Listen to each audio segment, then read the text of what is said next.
Scene script. Have you ever pondered the intricacies of a moving object, how it travels, how it stops, how it changes direction? Isaac Newton certainly did. Back in the 17th century, he inscribed his now famed laws of motion. These three universal principles describe how the motion of objects is governed in our universe. They've been translated, transcribed, discussed, and debated at length. They're the cornerstone of physics, the foundation of how we understand movement and forces. Now imagine for a moment that you're Newton writing in Latin, trying to capture these complex ideas in a way that will stand the test of time. You'd surely consider every single word, every nuance, every implication. You'd want your laws to be precise, accurate, and universally applicable. And for the most part, Newton succeeded. His laws are still taught in schools and universities around the world. They're used by engineers to design machines, by astronauts to navigate the cosmos, by physicists to understand the fundamental workings of the universe. But here's a thought-provoking question. What if we've been interpreting Newton's first law of motion slightly wrong all this time? What if there's been a misunderstanding, a mistranslation that's persisted for over 3 centuries? This isn't just a hypothetical question. It's a real concern raised by a philosopher of language and mathematics, Daniel Hoke. He discovered what he describes as a clumsy mistranslation in the original 1729 English translation of Newton's Latin Principia.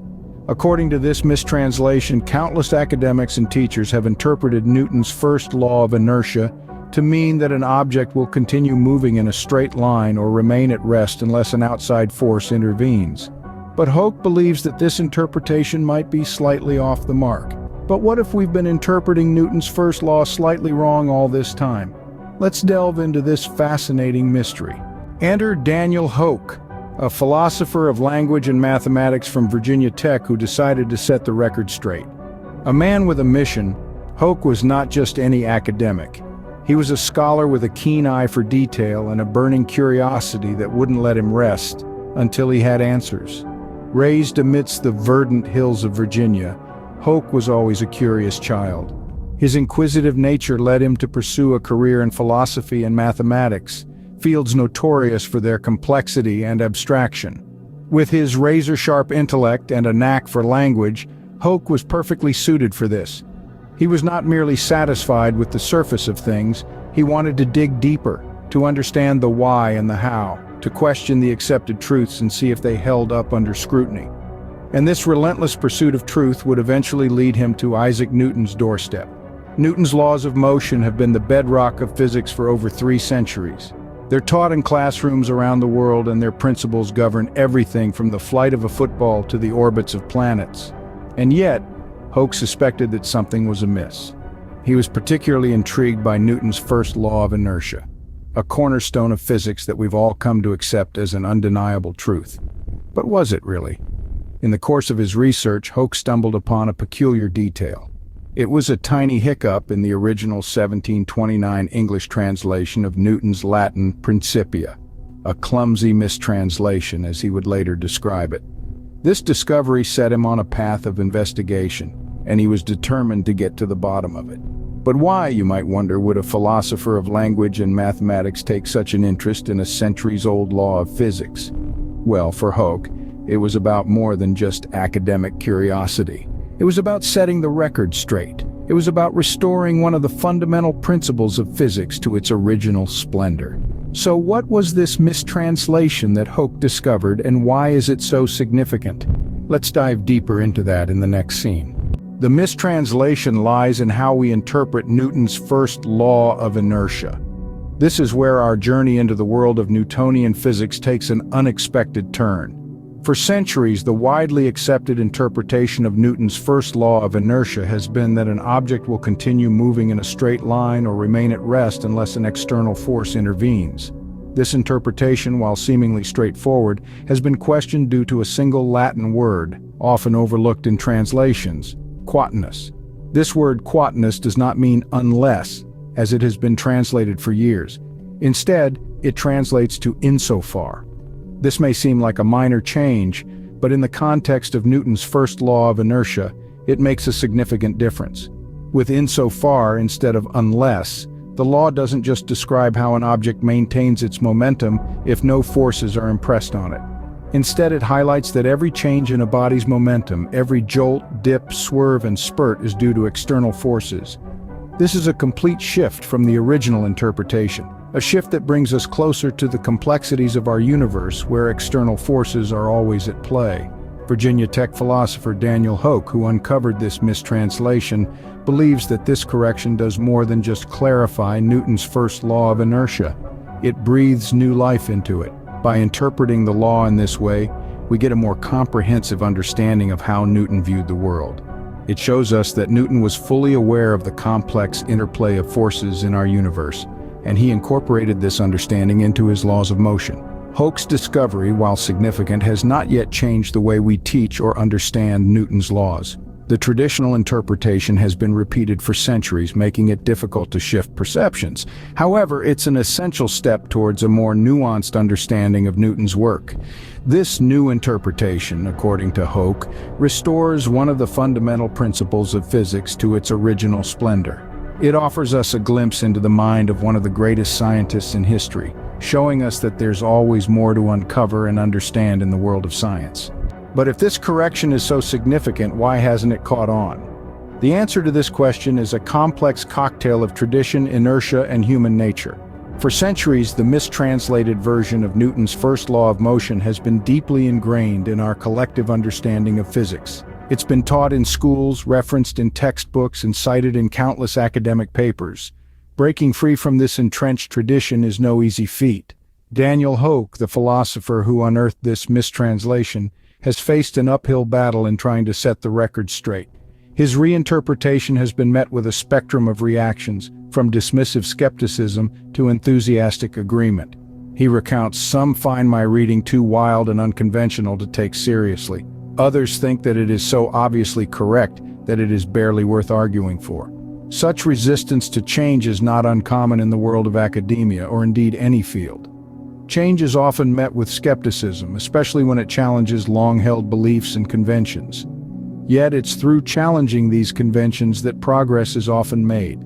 But let's not forget, language is a tricky beast. It's fluid, flexible, and often subjective. A single word can carry multiple meanings, and its interpretation can dramatically alter the message it conveys.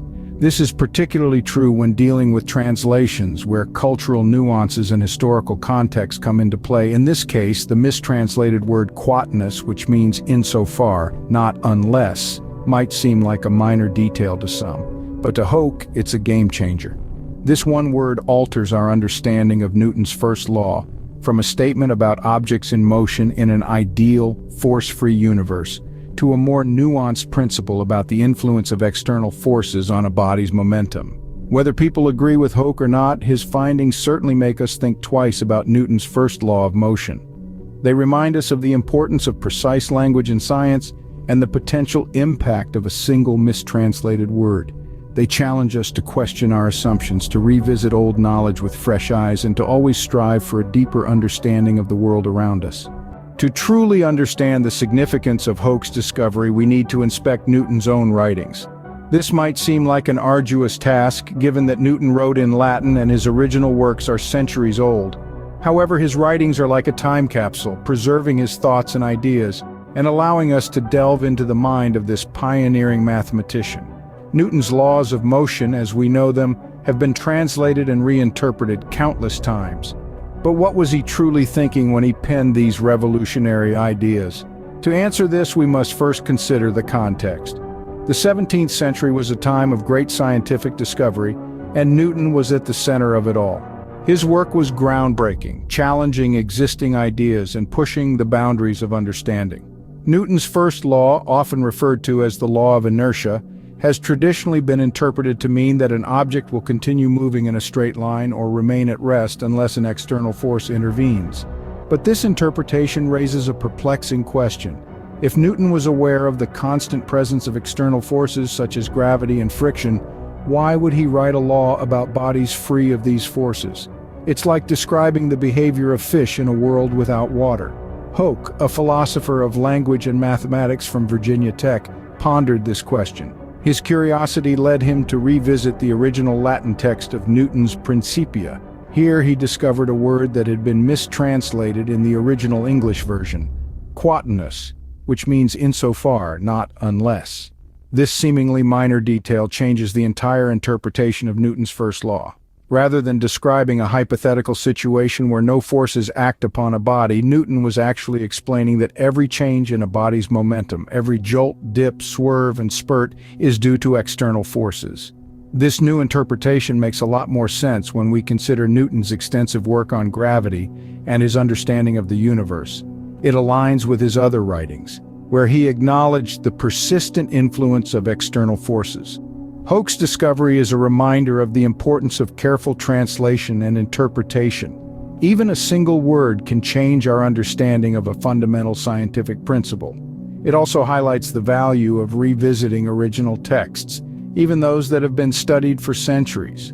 There are always new insights to be gained, new interpretations to be considered. So, if Newton was aware of the constant presence of external forces, what was the real point of his first law?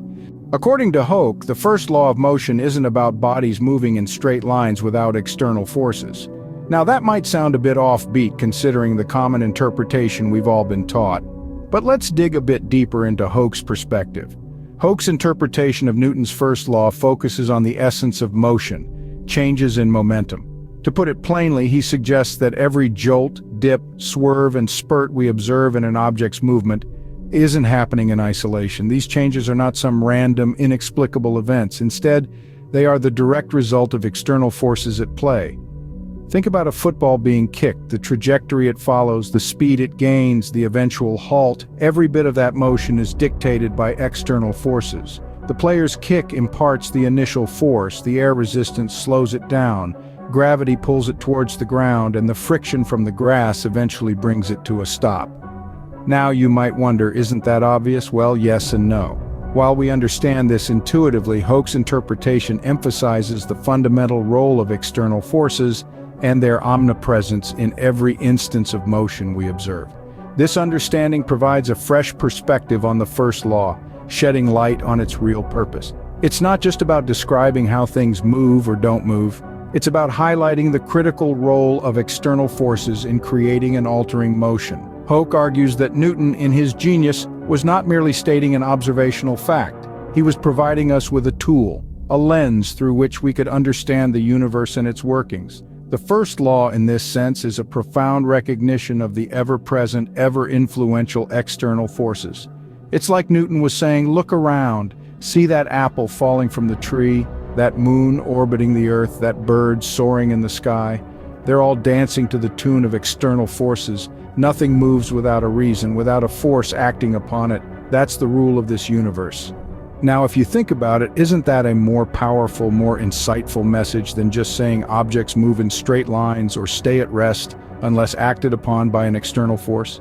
It's a message that prompts us to question, to explore, to discover the forces that govern our universe. So, when Hoke revisits Newton's first law, he isn't just correcting a translation error or offering a new interpretation. He's reviving the original spirit of the law, restoring the curiosity and the wonder it was meant to inspire. In this light, we can see that Newton's first law is not simply a statement about motion, it's a profound insight into the workings of the universe. It's not about what happens, but why it happens. It's not about the motion, but the forces that create it.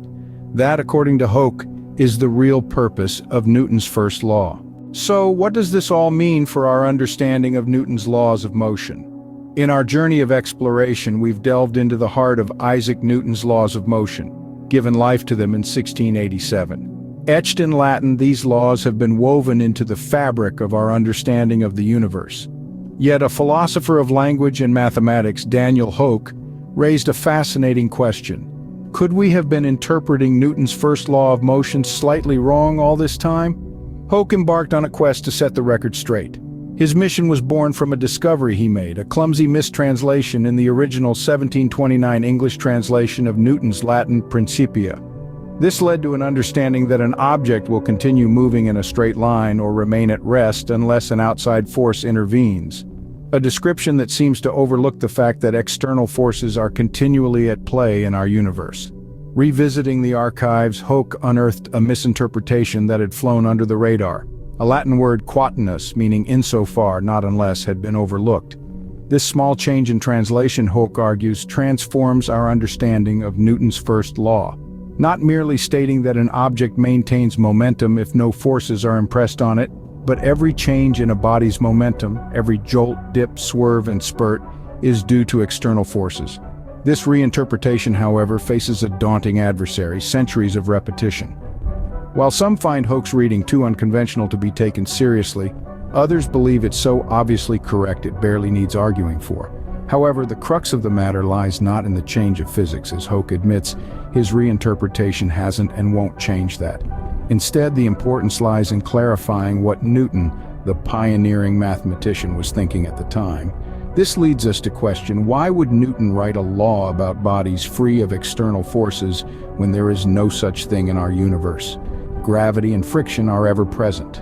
This in turn highlights the purpose of Newton's first law, to infer the existence of these forces. In the end, whether we agree with Hooke's interpretation or not, his discovery reminds us of the importance of language in science and the necessity of continually questioning and refining our understanding of the world around us. It's a testament to the fact that even 3 centuries later, we're still discussing, debating, and learning from Newton's laws of motion. And perhaps that's the greatest tribute we could give to the man who set in motion our understanding of the universe.